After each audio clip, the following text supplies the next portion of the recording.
Pero vas a empezar por Brasil. Vamos a hablar de Brasil. Pero no vamos a hablar de crisis política de Brasil. ¿Qué hay de nuevo? No vamos a hablar de nada que tenga que ver con la... Bueno, sí tiene que ver con la política, pero nada puntual ni una noticia así trascendente de Brasil de los últimos días. Sino vamos a hablar de otra faceta de Brasil que yo sinceramente no la conocía y que la encontré ayer. Me la pasó un compañero que me pasan noticias internacionales y me llamó la atención. Brasil es el segundo productor global de armas de pequeño porte y el cuarto vendedor de armas de municiones del mundo. Mirá. Cosa que yo no tenía ni idea. Vamos a darle un poquito de contexto. Desde marzo del 2015, Arabia Saudí encabeza una coalición de 10 países árabes que llevan adelante una guerra contra rebeldes hutíes en Yemen. Eso lo tenemos claro. En poco más de 2 años han muerto cerca de 12.000 civiles y hay unos 3.5 millones de desplazados ahí en Yemen. Muchas ONG internacionales denuncian abusos y violaciones de los derechos humanos en uno de los conflictos más ignorados por la prensa internacional. Es un conflicto muy parecido al de Siria, en la cual hay chiíes y suníes enfrentados unos con otros, en los cuales hay intervención de Estados Unidos, en los cuales Irán y Arabia Saudí se están también disputando la geopolítica del lugar, pero no tiene tanta trascendencia como el de Siria. Sin embargo, las características del conflicto en Yemen son muy parecidas a las de Siria. La ONG Médicos Sin Fronteras lleva tiempo llamando la atención sobre los bombardeos sistemáticos contra las hostilidades yemeníes. UNICEF alerta a cerca de 14 millones de yemeníes que están en una situación de límite de inseguridad alimenticia. 14 millones de personas. En el caso de la guerra yemení, lo que se esconde detrás de los bombardeos es un negocio redondo para muchos países, por ejemplo, como Estados Unidos y el Reino Unido, que en 2 años han vendido a Arabia Saudí armas por un valor superior a 5.000 millones de dólares. Eso según información de Amnistía Internacional, la que estoy dando. Sin embargo, las grandes potencias tradicionales no son las únicas que están involucradas en la venta de armas a Yemen. Y aquí entra a jugar Brasil. El año pasado, 2 ejecutivos brasileños de la empresa Taurus, que es una de las fabricantes de armas de fuego más grandes en América Latina, fueron investigados por la venta de 8.000 pistolas a un intermediario yemení. Se llama Fares Mohamed Hassan Manaa. Este hombre, que en 2013 habría pasado ese cargamento a los rebeldes hutíes. Ambos ejecutivos... Perdón, ¿cuáles son los hutíes? Y son los rebeldes, son los que, o sea, digamos que son los que no están con el gobierno de Yemen. O sea, los que no son apoyados por la coalición internacional. Dale, digamos por ese lado. Bien, bebé un poco de agua y continúa. Bien. A mí me gustaría que un Nico Delgado entrara en esta columna porque es importante. Él tiene información que está buena y que puede ayudar a este tema. Ni me viró, pero bien. Bien. ¿De los huníes tiene a la pelota? No, pero sí sobre este tema de las armas que me va a reforzar la columna. Estos ejecutivos están acusados de negociar una segunda partida de 11.000 armas en 2015, año en que la Policía Federal de Brasil intervino para bloquear la operación. Incluido en 2010 en la lista de la ONU de traficantes internacionales de armamentos, este hombre, Manaa, al que los 2 ejecutivos brasileños le vendieron armas, es acusado de suministrar armas a un grupo extremista somalí y a piratas de la región. O sea, Brasil está vendiendo armas en este momento como país, las empresas brasileñas con el respaldo del país, a traficantes de armas, digamos, en cierta medida. A personas que le venden armas a piratas, a personas que le venden armas a rebeldes. Y esto no... O sea, Brasil las vende legalmente, pero se las vende a organizaciones que las venden según ilegalmente. Las denuncias internacionales, a organizaciones que no son del todo... o sea, que no tienen el respaldo internacional como para que se les venda. Yemen es tan solo la punta del iceberg. Eso se le explica en la página, en el diario, en el portal Es Global, que fue donde saqué la información. Robert Mujaz, que es director del Departamento de Investigación Instituto Igarapé. Está especializado justamente en temas de seguridad, justicia y desarrollo.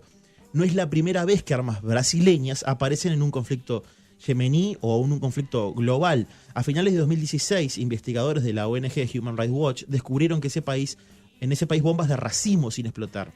Estamos hablando de un tipo de artefacto que está prohibido desde el año 2010, tras la ratificación del convenio de la convención pertinente firmada en Oslo.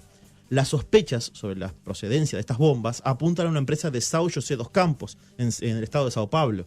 O sea, desde 1980, Brasil ha vendido armas a varios países acusados de violar los derechos humanos, como Arabia Saudí, Emiratos Árabes Unidos, Egipto, Libia, Irán, Irak y Zimbabue. Datos de la ONG Small Arms Souvenir y del Instituto Igarapé muestran que Brasil es el segundo productor global de armas de pequeño porte tras Estados Unidos.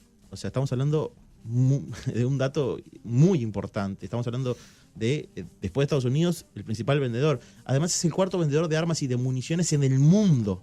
pero aquí en Occidente el segundo. O sea, yo sinceramente a mí me sorprendió muchísimo todo lo que está haciendo Brasil con el tema del respecto a las armas, porque después Nico ahora nos va a recordar algunas cosas y yo lo había escuchado, pero no a este nivel. No es algo de este gobierno, ya es tradición. Muy bien, Mariano, no es algo de este gobierno. Entre 2001 y 2012, Brasil vendió armas por un valor de 2.800 millones de dólares. Claro, con el PT en el poder. Con el PT en el poder.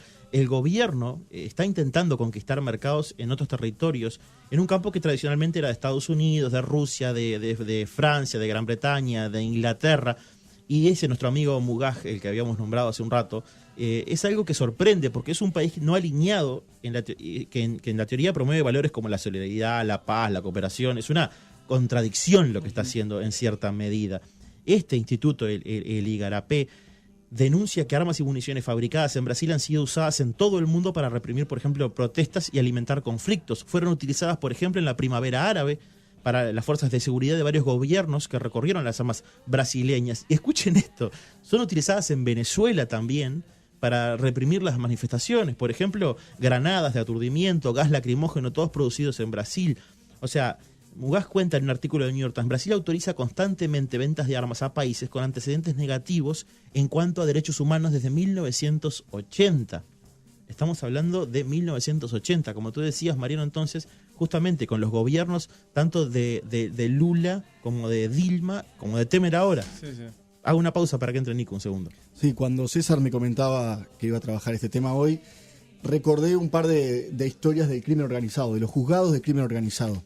El juez Néstor Valetti, que estuvo trabajando unos 3 años en crimen organizado, se dedicó especialmente a investigar el contrabando de armas largas, armas de guerra a Brasil.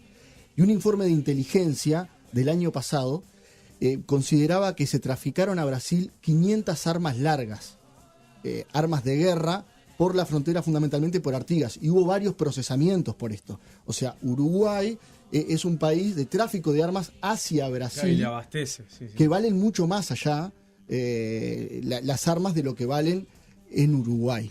Y otra cosa que le recordaba a César es que en los últimos 3-4 meses de vida del ministro Fernández Huidobro hablé varias veces con él por teléfono. Yo trabajaba en el diario El Observador y solía llamarlo los domingos y el ministro me atendía. Los domingos, a veces me atendía cuando me tocaba trabajar los domingos. Y a mí me interesaba particularmente un tema y era la instalación que impulsaba el ministro de la fábrica de pistolas Glock en Uruguay, de armado de pistolas Glock.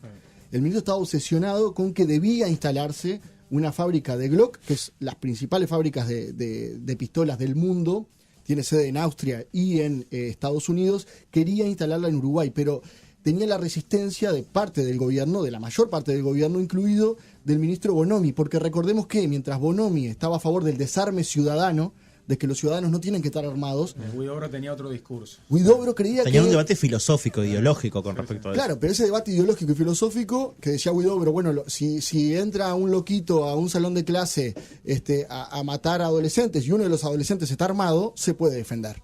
Eso decía Fernández Huidobro, que impulsaba la instalación de esta fábrica de pistolas en Uruguay para exportar a la región y que finalmente cuando falleció Huidobro quedó en la nada. Pero como algunas otras propuestas de Huidobro que quedaron en la nada. Huidobro decía en la nota que tú escribiste, que me la pasaste, que la estuve echando hoy a mañana, que Suiza es uno de los países más armados del mundo, por ejemplo, y no hay crímenes como los hay en otros países que no están armados. Él defendía desde ese lugar. Yo le agrego, Israel es un país en el cual todos los jóvenes andan con una metralleta bajo el brazo. Todos los jóvenes, porque te hacen lo que vendría a ser el servicio militar, y uno va por la calle y va viendo jóvenes con armas. Tienen porte de armas legal. Con un fusil de alto alcance abajo del brazo. Igual como argumento me parece bastante pobre. No, porque es el argumento. En Noruega hay pero rubios. ¿qué pasa? Si no Es el argumento que tienen traigamos quienes, rubios. es el argumento que tienen quienes están contra las armas, que te dicen, mira lo que pasa en Estados Unidos, se están armando y mira lo que pasa. Pero a mí me sorprendió en Israel, sinceramente, me sorprendió ver a jóvenes, que es la edad en la cual sos más sensible desde el punto de vista emotivo, digamos, con las armas arriba de la mesa sin ningún tipo de problema. Después tenemos el caso de Estados Unidos, por ejemplo, en el cual está armado y terminan ocurriendo masacres como las que ocurren. Entonces no sé si es el tema tampoco de las armas o es un tema también de cómo, de la cultura y de la responsabilidad que uno tenga con esas armas. El año pasado, cuando estuve en Haití, en enero del año pasado, que fui con el Ministerio de Defensa a visitar la misión de paz de Uruguay, de noche se juntaban varios oficiales en el casino para conversar y ahí estábamos los periodistas. Y me encontré con 2 oficiales que habían viajado a Austria a inspeccionar la fábrica de Glock en Austria para instalarse en Uruguay. O sea, lejos de ser una utopía, el Ministerio de Defensa durante el gobierno de Huidobro trabajó mucho para instalar una fábrica de armas en Uruguay y ese proyecto finalmente naufragó. Y debía estar mirando hacia Brasil también, y eso es lo que estaba ocurriendo en Brasil con la Por venta de armas en supuesto, Brasil. O sea, por supuesto, al es un ver el negocio- éxito económico que era esta venta de armas en Brasil, el tipo de haber dicho, mira lo que está ocurriendo. Es que la industria armamentística junto con la farmacéutica siempre se ha dicho, y es una verdad consagrada, que son las más rentables del mundo. Ese sector mueve 53 millones de euros, o sea, equivalente al 3.7 del PBI de Brasil. O sea, es mucho dinero. Además, ¿Qué emplea porcentaje del PBI? a 3.7%. Emplea a 30.000 personas directamente en Brasil y cerca de 120.000 en forma indirecta. La circular enviada en diciembre de 2016, que fue enviada por el Ministerio de Relaciones Exteriores brasileño, que lo que buscaba, bueno, era justamente incentivar a que diferentes los embajadores buscaran en otras embajadas, en otros países, la venta de armas. Insta justamente a los diplomáticos a promover eventos, misiones empresariales, seminarios, todo con el objetivo de incentivar la exportación de armas. Es el Ministerio de Exteriores de Brasil el que estaría instruyendo a los diplomáticos a centrarse en países como Europa, Asia, Medio Oriente y África, obviamente, zonas de conflicto. Para la dirección del Instituto Sou da Paz, con sede en Sao Paulo, es irresponsable que el gobierno de Brasil promueva este aumento de exportaciones de armas sin antes perfeccionar justamente el proceso de concesiones y de licencias. Es decir, sin garantizar que el comprador final no esté en un país en guerra y que la consigna sea entonces garantir la seguridad de los armamentos. O sea, eso es lo que está diciendo. ¿A quién le estamos vendiendo las armas desde Brasil? Eso es lo que se cuestiona desde los institutos y las ONG que están en contra de lo que está realizando Brasil, y sobre todo este instituto Igarapé, que denuncia que Brasil no es transparente en lo que se refiere a datos sobre armamentos. La ley de Brasil sobre venta de armamentos es de 1974, un periodo muy oscuro de Brasil. Estamos hablando de una dictadura, poca transparencia, altos cargos militares. Entonces, gente que obviamente podía manipular todo esto. Sí. Y uno de lo que apuntan, uno de los argumentos de quienes se oponen a la instalación de fábricas de armas en los países es que hay cierto derrame en la sociedad. Por más que el negocio sea exportar, muchas armas quedan en la sociedad. Claro. Huidobro lo decía en la nota también, que le podían vender a las fuerzas uruguayas en esa nota, ¿no? Claro, pero el tema es que también llegan a manos de la civiles. población, obviamente. Entonces hay un cambio. Lo que pasa con la cocaína es el tráfico internacional. Ahora que justo estamos hablando de narcos pesados a nivel internacional que están en Uruguay, ¿cuál es el peligro que eso genera? Bueno, sí, podrán hacer muchos negocios con el exterior, pero algo siempre queda en el lugar en el que residen. Y el mismo argumento utilizan para el tema de las armas. Y haciendo referencia a lo que tú decías, Mariano, a partir de 2008, durante el segundo gobierno de Luis Ignacio Lula da Silva, hubo una propuesta de reorganizar la industria defensiva de Brasil. Lo que se pretendía es que ese sector pudiese conseguir subsidios del Banco Nacional de Desarrollo Económico y Social. La idea era crear una industria de defensa dinámica y competitiva. Esto incluía ayudas no solo a la industria aeronáutica, sino también a la producción de armamentos.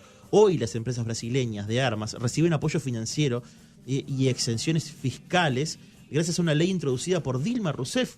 O sea, es lo que tú estabas diciendo hace un rato.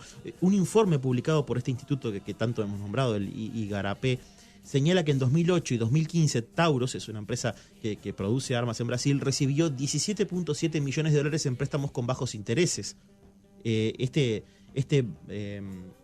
Esta empresa la CBC, que es una de las productoras de municiones más grandes del mundo y que también es accionista mayoritario de Taurus, recibió 2.9 millones de dólares en préstamos durante los últimos 8 años en Brasil. El sector de la defensa de Brasil, excepto la aeronáutica, logró un total de 70.5 millones de dólares del banco en el mismo periodo.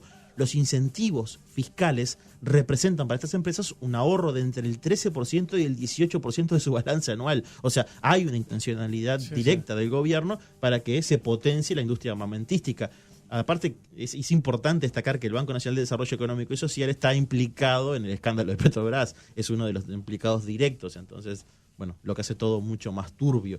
El actual ministro de Defensa anunció en abril de este año que el banco va a ofrecer créditos para financiar a los países que quieran comprar productos de la industria brasileña de defensa y seguridad, o sea, armas, directamente, para traducirlo en palabras más fáciles. La realidad es que nadie sabe a ciencia cierta cuántas armas vende Brasil en el mundo, ni si lo hace a gobiernos que violan los derechos humanos o a intermediarios. Las políticas de exportación de armamento no son transparentes, resume nuestro amigo Mujak de la organización. Para complicar todavía un poquito más el escenario, hay que recordar que Brasil todavía no ha ratificado el Tratado de Comercio de Armas, un acuerdo que firmó en 2013 y que prohíbe transferir armas convencionales a estados y agentes que representan un alto riesgo de cometer delitos contra la humanidad. Este tratado también exige a los gobiernos que estudien la posibilidad de que las armas sean desviadas y acaben causando violaciones a las leyes humanitarias, como ocurre en el caso de Yemen, entonces, y con este traficante que empezábamos la columna para hacerlo Capicúa, ¿no? Para terminar con este hombre, con Maná, que fue el que empezó todo esto. Tarde o temprano, todo pasa en Océano.